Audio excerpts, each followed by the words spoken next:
अब आता है आगमन विधि के आधार पर, जस्ट उल्टा निगमन विधि के।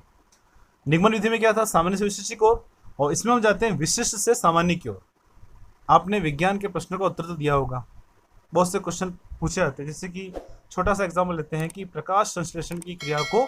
समझाइए, तो उसमें आप क्या करते हैं, उसका चित्र बनाते हैं, उसकी विधि का लेते हैं, प्रयोग क्या क्या था आपने वो पूरा बताते हैं। तो एक नियम आपको पूछा प्रकाश संश्लेषण, आपने उसको पूरा डिटेल में अंकों से, आंकड़ों से, तथ्यों से पूरा उसको बताया आपने। इस प्रकार से अर्थशास्त्र में भी है, जैसे कि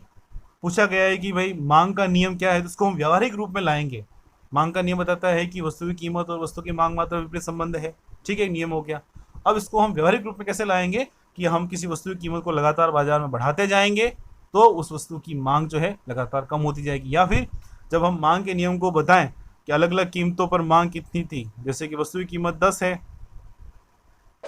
10 से घटकर 8 हुई, तो उस वस्तु की मांग जो है पहले 20 इकाइयाँ थी, वो अब बढ़कर 30 इकाइयाँ हो गई। तो आपने क्या लिया, यहाँ पर आंकड़ों का सहारा लिया,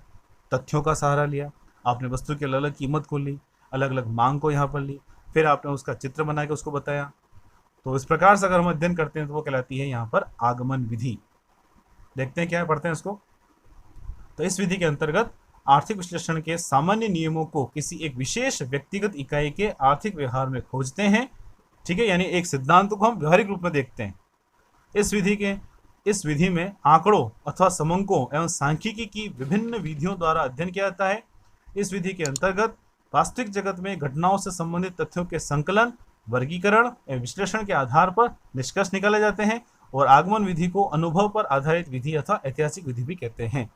आपने सांख्यिकी के बारे में देखा होगा, सांख्यिकी में बहुत सारे विधियां हैं, हम आंकड़ों को इकट्ठा करते हैं, उनका वर्गीकरण करते हैं, उनको फिर हम चित्र में या फिर दंड आरेख में, वृत्तीय आरेख में प्रदर्शित करते हैं,